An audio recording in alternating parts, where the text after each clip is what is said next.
আরো বেশ কয়েক বছর আগে বাংলাদেশ আওয়ামী লীগের ওয়ান অ্যান্ড অনলি ব্লুটুথ ডন খেলা হবে, এই যে ইন্টারন্যাশনাল যে ডায়লগটা, এটার যিনি প্রবক্তা শামীম ওসমান বলছিলেন, তুই মানে বিএনপির নেতা কর্মীদের, তুই তোর খালেদা জিয়া আয়, খেলা হবে, খেলা আমরা খেলবো।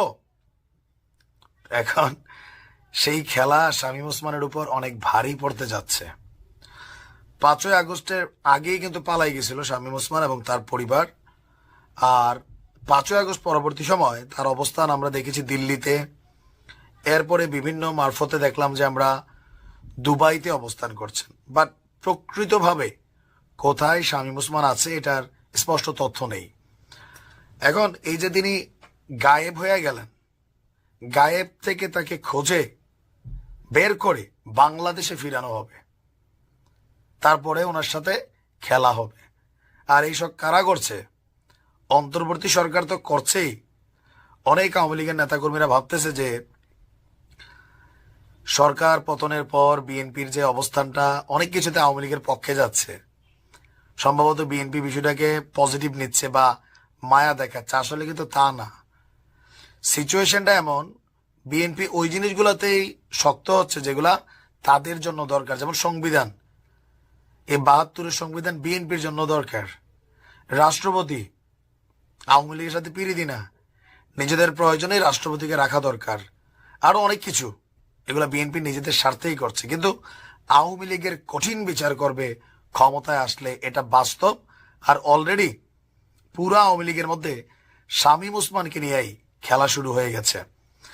বিএনপির জাতীয় নির্বাহী কমিটির সদস্য এমনকি নারায়ণগঞ্জের জেলা বিএনপির আহ্বায়ক অধ্যাপক মামুন আহমেদ, তিনি ঘোষণা দিয়েছেন, শামীম ওসমান তোমার সাথে খেলবে বিএনপি।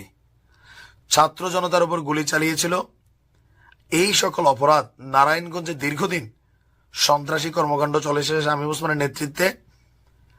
তাদেরকে, বাপ ছেলে দুজনকেই দেশে এনে বিচার করা হবে, এটা নারায়ণগঞ্জের মানুষের প্রত্যাশা এবং ওনার ওয়াদা এক ধরনের। আজকে আপনার কি বলা হয় যে একটা প্রোগ্রাম ছিল, তিনি বলছেন যে নির্ভয়ে পথ চলা যায়, কথা বলা যায়, এমন একটি বাংলাদেশ গড়ার প্রত্যাশা বিএনপির।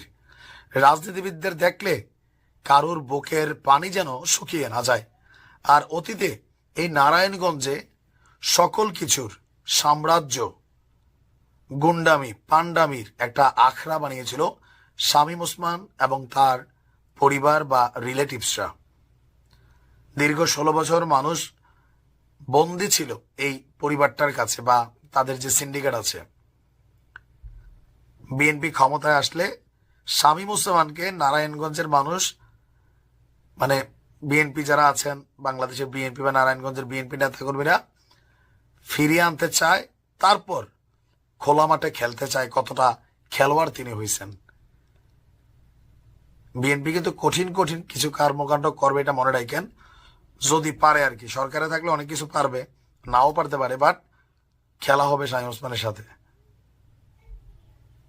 দেখা যাক কি হয়।